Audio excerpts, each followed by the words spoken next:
Hello, everyone. I want to tell you on this clip about a boy I worked with a few years ago. He had autism. He was 3.5 years old at that time when he first came to work with me.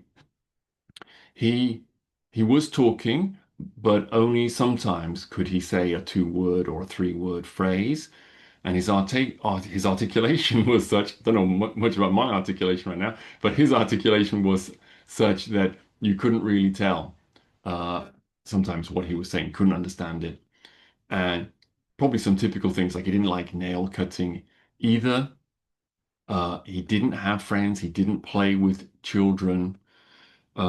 He had some difficulties with dressing himself. And if he was asked a question, he would just repeat the question back to you. Um, he would go around and he would make white noise, which I often think of as a way to block out other noises around the person that might be a bit unpleasant.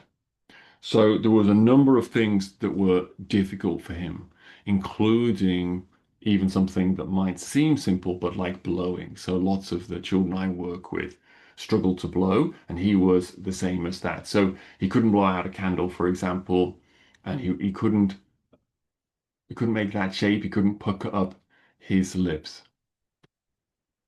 Uh, he sometimes didn't even respond to his name, and sometimes he would like flap his hands a lot when he would get excited.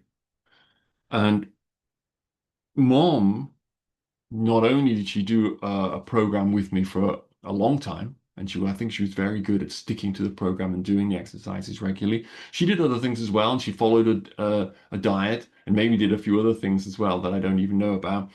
But I'm telling you about him because he's made so much progress. He came to see me recently and he just looks like some regular young kid now. Just amazing to me. He's doing very well at school. He speaks another foreign language.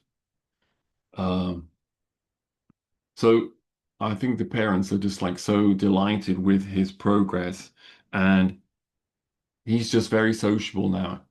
He has lots of friends and it's just amazing that such a transition is possible. I know sometimes people might doubt that such a thing is possible. I'm not trying to say that this happens all the time with my clients.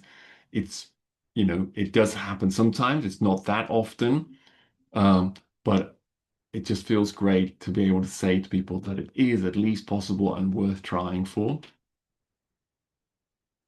All right. If I'm sorry if it feels a bit difficult for some of you, if your child is not making so much progress, a bit difficult to listen to it, but I hope that it also gives to others a sense of hope and a heart, uh, or that it's worth working away at somebody's development. All right. So whatever it is you are doing, good luck to you and fingers crossed that things will go well for you. All the best for now. Bye bye.